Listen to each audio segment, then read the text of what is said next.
بيبا، ما الأشياء المثيرة التي ترينها؟ فقط أشجار وأشجار والمزيد من الأشجار المملة. يبدو أنك لا تنظرين جيداً. حسناً، سوف أنظر جيداً، لكن سأظل لا أرى أي شيء. أوه، ما هذا؟ بيبا وجدت آثار أقدام. آثار أقدام من هذه؟ ديناصور. بالطبع لا يا جورج، ليست آثار أقدام ديناصور. لنتبع الآثار ونرى من سببها. أجل! علينا أن نظل هادئين كي لا نخيف أي شيء ونبعده. أجل يا أمي. جورج. بيبا وجورج يتتبعان آثار الأقدام. انظروا. آثار الأقدام لطائر صغير. لقد طارت إلى شجرة. أين هي؟ هنا يا بيبا، انظري عبر المنظار. المنظار يكبر كل شيء. يمكنني رؤية 1 2 3 طيور صغيرة. أتساءل ماذا يأكلون؟ إنهم يأكلون الديدان. إن هذا مقرف جداً. جورج وجد آثاراً أكثر. يا لها من أقدام صغيرة. آثار الأقدام تلك سببها النمل. إنهم يجمعون أوراق الشجر للأكل. هل سيأكلون السلطة على الغداء؟ أجل. بالمناسبة لنتناول الطعام. وجبتنا. دادي بيج، تركت وجبتنا بالسيارة صحيح؟ أجل، لا مشكلة، سنعود للسيارة كي نأكل. بأي طريق هي السيارة؟ خريطتي سترينا. هذا الطريق. من أين أتت هذه الشجرة؟ لا توجد رمال على هذا الشاطئ يا بيبا. لا رمال، لكننا أردنا بناء قلاع رملية. بيبا وجورج يحبان بناء قلاع رملية. اهدأ يا جورج، لا تبكي. هناك أشياء ممتعة على هذا الشاطئ الصخري. مثل ماذا؟ عندما تبتعد الأمواج تترك خلفها بركة ماء صغيرة بين الصخور. إنها تدعى البركة الصخرية. وفي كل بركة صخرية هناك شيء مميز يتركه البحر. أنا أرى شيئاً لامعاً. إنها عملة. واو! ربما تكون هذه العملة من كنز القراصنة. لنقم بجمع كل الأشياء التي سنجدها. أجل، وسنضعها في دلو جورج. أي مفاجأة تنتظرون في هذه البركة؟ لا يوجد بها أي شيء مميز. هناك شيء دوما يا بيبا، انظري بإمعان. لقد وجدت شيئاً. أجل، إنه سلطعون. السلطعون يقرص إصبع جرامبا بيج. واوش! سلطعون سيء. انظر يا جورج، السيد سلطعون يمشي جانبياً. يتظاهر جورج بأنه سلطعون. تريد بيبا أن تكون سلطعوناً. نحن سلطعونان. أقرص أقرص أقرص. أقرص أقرص أقرص. ساعدوني، هناك شقيان يريدان قرصي. ابتعدا. أقرص أقرص أقرص. نحن سلطعونان. أقرص أقرص أقرص.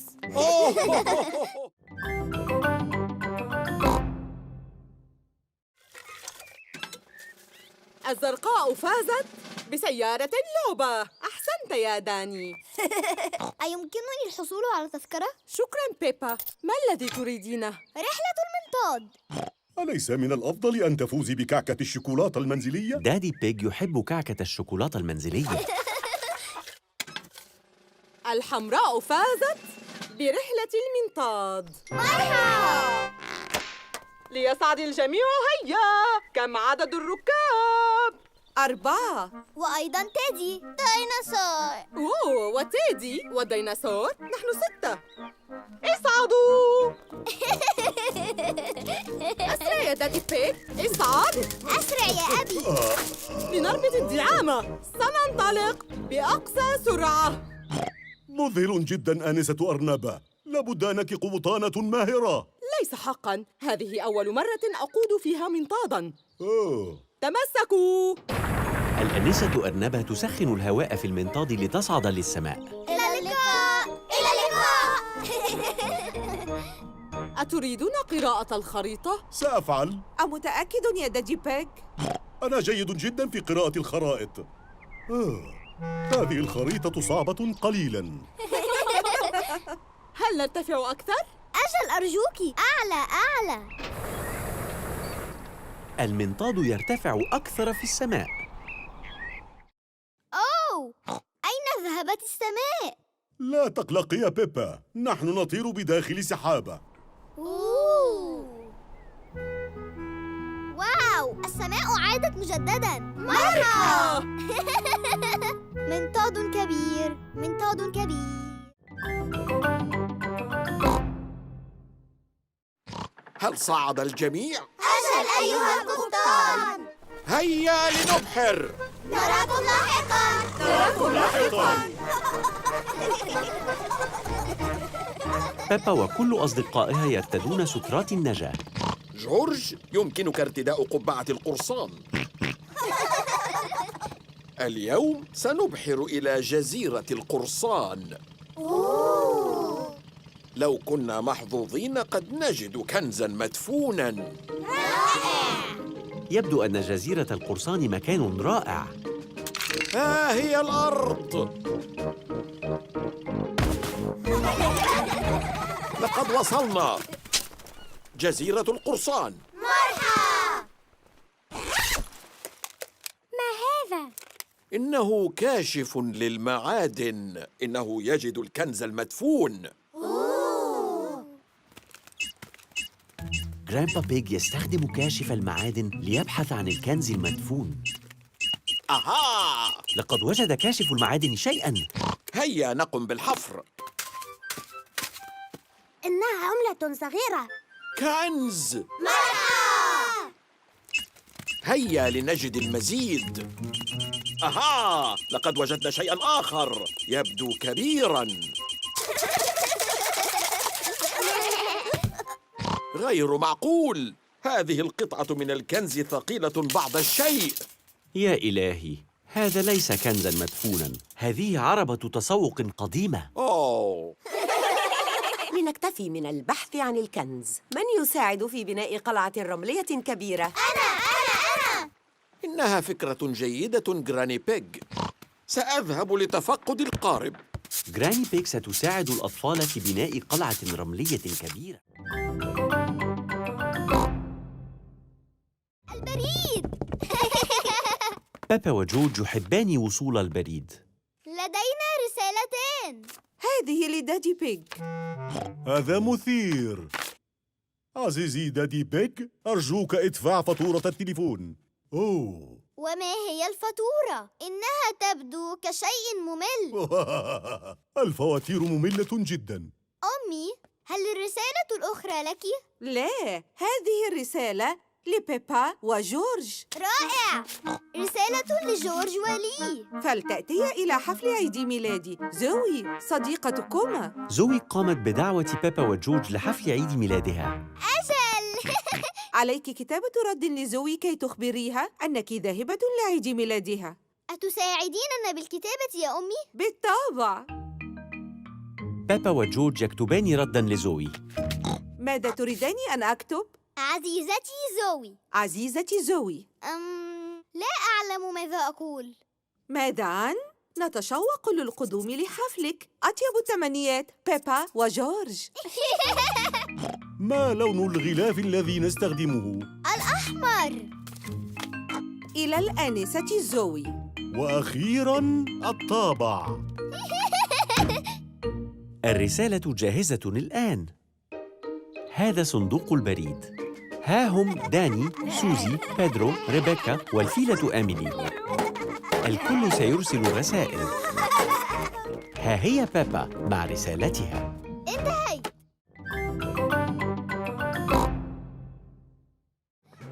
كل طفل لديه خطاف ليعلق عليه معطفه. اليوم لدينا طالبة جديدة، الفيلة إيميلي. أهلاً إيميلي. إيميلي خجولة قليلاً. من سيري إيميلي أين تعلق معطفها؟ أنا. نحتاج فقط واحداً. بيبا، أري إيميلي أين تعلق معطفها. أجل سيدة جزال، كل منا لديه خطاف للمعطف. هذا الخطاف لك يا إيميلي.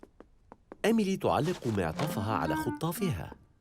الآن يا إيميلي، ما الذي تودين فعله اليوم؟ تلوين، صلصال، بناء مكعبات؟ لا أعرف، ربما بناء المكعبات. والبقية؟ تلوين، صلصال، بناء مكعبات. بناء المكعبات. يا إلهي، بناء المكعبات محبوب. الجميع يريد الجلوس بجانب إيميلي. إيميلي، عليك وضع مكعب فوق الآخر هكذا بالضبط تماماً. من الأفضل أن تضعيهم جانباً إلى جنب. لا، هكذا يا إيميلي. بل هذه الطريقة الصحيحة. لا يا إيميلي، هكذا. الجميع ساعدها جداً، لكن إيميلي، كيف تودين اللعب بالمكعبات؟ لست واثقة، قد أفعلها هكذا. رائع! إيميلي جيدة في بناء المكعبات. وقت اللعب. إيميلي، أتودين اللعب مع الآخرين في الخارج؟ إن سمحتي. فلتأخذوا إيميلي لمكان اللعب. أجل سيدة جزال.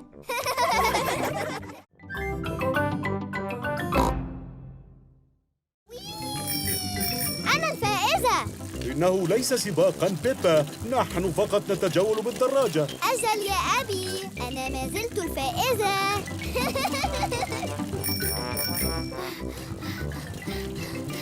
الآن نحن الفائزون. لا أحب القيادة صعوداً. بيبا، لقد فزنا بالسباق. لا، لم تفعل يا أبي، لأني لم أكن أسابق هذه المرة فعلاً، لكن الآن أفعل. لن تلحقني. يا لك من طفلة مخادعة. أهلاً يا بطاط، نحن نتجول بالدراجات. أهلاً يا بط. كدت أنسى كم أحب الدراجات. كدت أنسى كم أكره القيادة لأعلى الجبل. الأرض منحدرة بعض الشيء. لا أحب القيادة لأعلى الجبل. لكن انظروا للمنظر الجميل. يا إلهي، هذا عمل شاق. مامي بيج، توقفت عن التبديل. آسفة، كنت أستمتع بالمنظر. بيبا وعائلتها وصلوا لأعلى الجبل. كل أصدقاء بيبا هنا. أهلاً بيبا. مرحباً. سوف نتسابق بدراجاتنا. بيبا، أتريدين التسابق أيضاً؟ حسناً، طالما أننا سنتسابق أسفل الجبل. حسناً.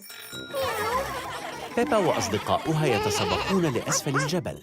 أنتم مستعدون؟ مستعدون. يمكنكم البدء بعد الضغط على البوق، هكذا.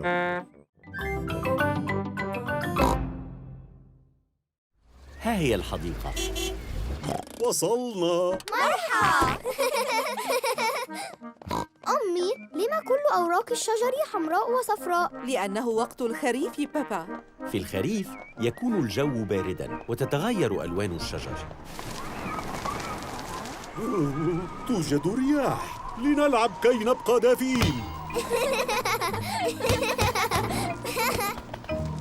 دوري. أوه، لم أقصد أن تذهب في هذا الاتجاه. الرياح تحرك الكرة بعيداً. إن الكرة في البركة. سوف أستخدم العصا لسحبها. أبعد قليلاً يا أبي. احذر يا دادي بيج. لا تقلقي، أوشكت على إمساكها. أبي، هل المياه باردة؟ بعض الشيء. دفعت الرياح الكرة خارج البركة. لحسن الحظ. أجل، لحسن الحظ. إن الرياح تشتد أكثر. أمسكوا بقبعتكم. لا، أطاحت الرياح بقبعة جورج. لا تقلق جورج، دادي بيك سيلحق بقبعتك. أسرع يا أبي.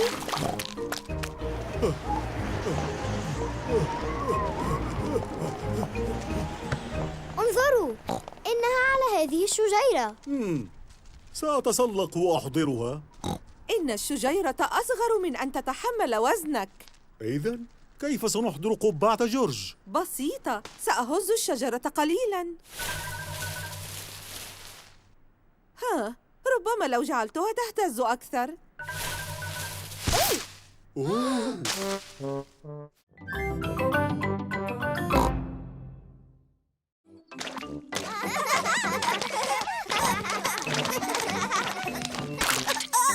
انزلق بيدرو وفقد نظارته.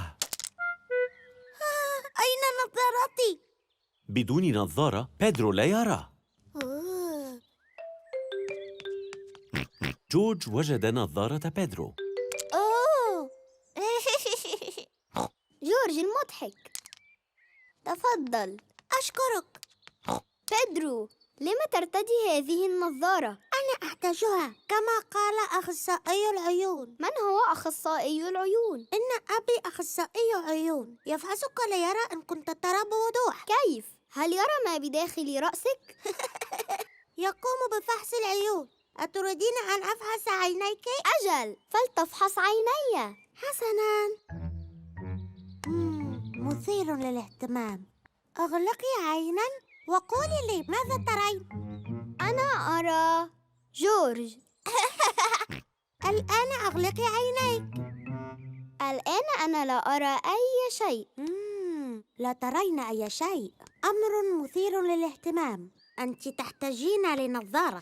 أوه، حقاً؟ نعم. بيدرو، وقت الرحيل. إلى اللقاء يا بيدرو. إلى اللقاء.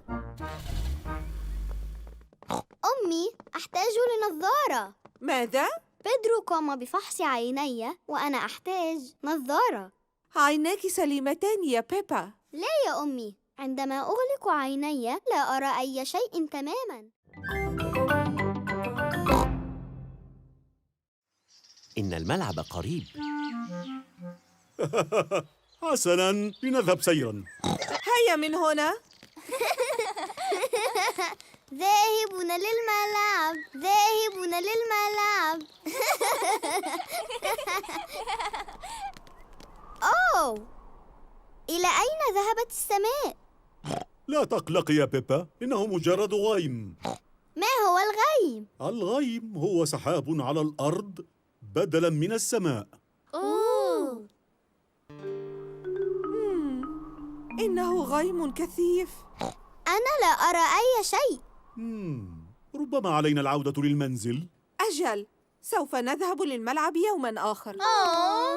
إن الجو ضبابي جداً للذهاب إلى الملعب، لذا عليهما العودة للمنزل. الآن أين هو طريق المنزل؟ هل تهنى دادي بيج؟ لا تقلقي، أعلم تماماً أين نحن. من هنا.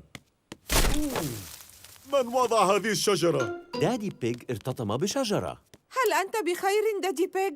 أجل، أنا بخير. من هنا. دادي بيج، أتعرف إلى أين تذهب؟ أجل، بالطبع أعرف. لا أعتقد أننا سوف نجد منزلنا مجدداً. واثق أننا سنفعل يا بيبا. نحن في حديقتنا. أوه، إنهم البط. مرحباً سيدة بطة، هل أنت تائهة عن بركتك؟ نحن تائهون أيضاً. نحن لسنا تائهين، أعلم تماماً أين نحن. أراكم لاحقاً يا بط. حظاً سعيداً في إيجاد بركتكم. أوه. لقد وجدت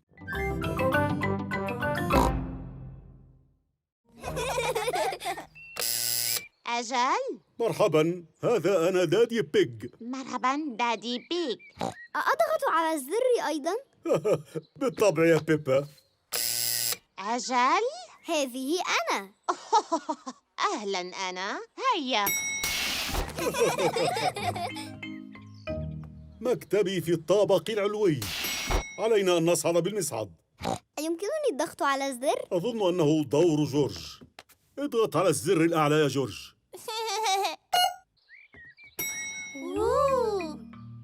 سيأخذ المصعد بيبا وجورج ودادي بيج لطابق عال جداً. واو. الطابق العلوي، ستفتح الأبواب. هذا هو مكتب دادي بيج. مرحباً جميعاً. مرحبا دادي بيج. مرحباً بك. سيد أرنب وسيدة قطة يعملان مع دادي بيج. لقد أحضرت زائرين مميزين معي اليوم، بيبا وجورج. لقد تشرفت. هيا لنبدأ الجولة. سيد أرنب، أيمكننا البدء بمكتبك؟ بالتأكيد يمكننا. وظيفتي تتعلق بالأرقام. أحصل على أوراق مهمة جدا، ثم آخذ طابع الختم وأقوم بختم الأوراق. واو. وظيفة سيد أرنب رائعة جداً. هل أختم بعض الأوراق؟ بالتأكيد سأجد لك بعض الأوراق. لقد وجدت البعض. ربما سنستخدم أوراقاً أخرى. تفضلي. تحب بيبا استخدام الختم. أحب القيام بوظيفة السيد أرنب. لنكمل الجولة. التالي هيا البس العوامات.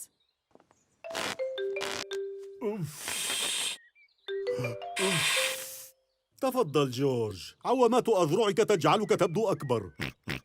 دوري. جيد. الآن يمكننا النزول في الماء.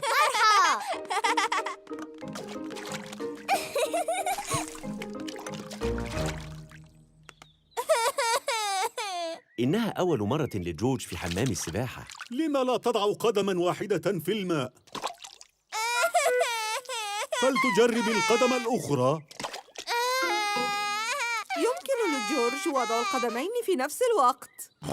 فكرة جيدة. أحسنت يا جورج، لكن ليس عليك رش كل هذا الماء.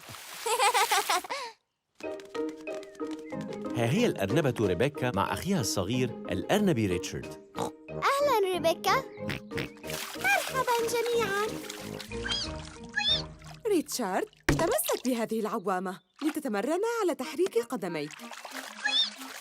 جورج، استعمل هذه لتحريك قدميك.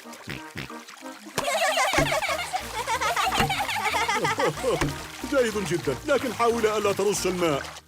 الأطفال الكبار لا يرشون. نحن بارعتان جداً في السباحة. عندما يكبر جورج وريتشارد سيستطيعان السباحة مثلنا. صحيح يا ريبيكا؟ أجل. أوه، ريتشارد لديه لعبة رشاش. توقف يا ريتشارد. أوه، يا إلهي، أسقط ريتشارد رشاش الماء في حمام السباحة.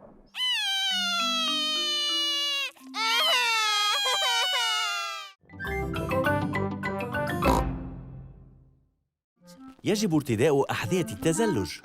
مرحباً بك. أهلاً بك. نريد استئجار أحذية تزلج. تفضلوا. شكراً. تمتعوا بالتزلج.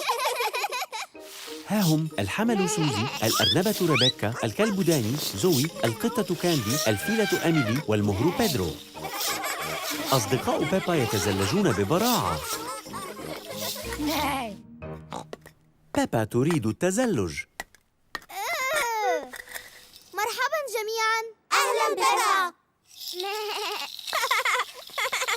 هذه أول مرة لك بالتزلج؟ أجل.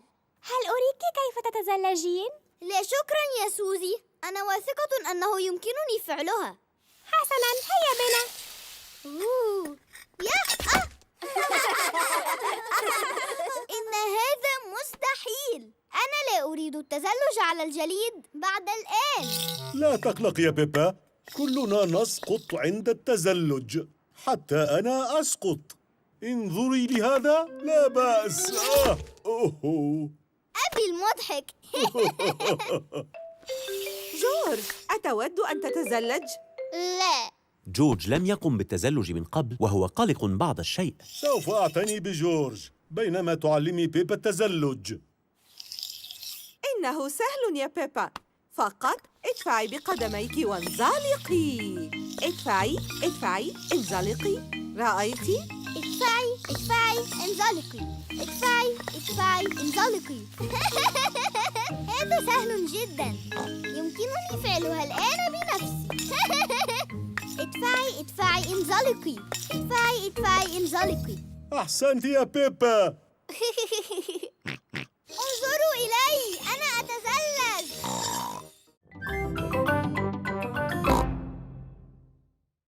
يبدو أن أحدهم استيقظ مبكراً. عيد ميلاد سعيد يا جورج. لقد أيقظني جورج. أنت أيقظت الجميع يوم مولدك يا بيبا. كان هذا مختلفاً، كان هذا عيد مولدي. واليوم هو عيد ميلاد جورج. عيد ميلاد سعيد يا جورج. ها هي هديتك يا جورج. أوه. ديناصور. كنت أعلم أنها ستكون شيئاً متعلقاً بالديناصورات. اضغط على بطنه. هذا مخيف. جورج، لقد صنعت لك بطاقة معايدة. أيمكن أن تخمن ما هي الصورة؟ جورج لا يمكنه. أنا كنت سوف أرسم لك وردة. أوه. جورج لا يحب الورود. لكن في النهاية رسمت لك ديناصور. هذه رسمة جميلة يا بيبا. أجل، أنا بارعة جدا في الرسم. الآن سوف نذهب لمكان مميز كي نحتفل بميلاد جورج. أجل، هيا بنا. إلى أين سنذهب؟ سترون. العائلة ستذهب للاحتفال بعيد ميلاد جورج. هل سنذهب إلى السيرك؟ لا، سنذهب إلى مكان رائع. هل هي السينما؟ لا، مكان أفضل. أنا لا يمكنني التخمين. إلى أين هم ذاهبون؟ لقد وصلنا. وصلت العائلة إلى المتحف. لما نحن في المتحف يا أبي؟ تعالوا وسترون. كيف سيكون الاحتفال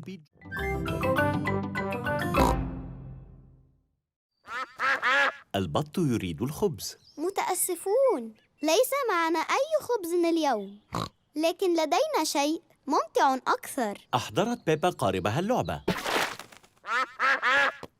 وأحضر جورج قاربه اللعبة. لندور مؤقت قاربك. قارب جورج يعمل بمؤقت. أسرع يا جورج، ضع القارب في البركة قبل أن ينتهي المؤقت.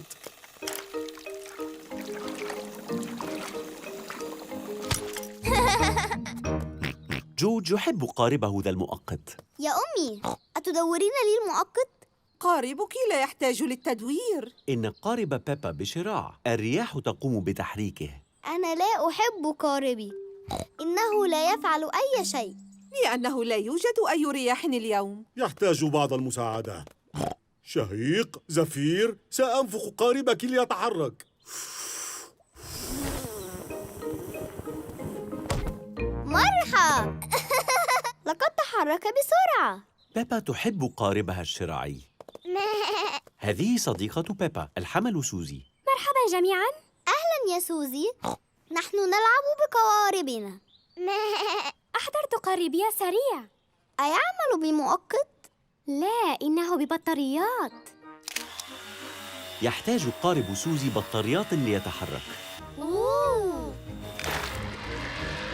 القارب السريع رائع. آسفة سيدة بطة.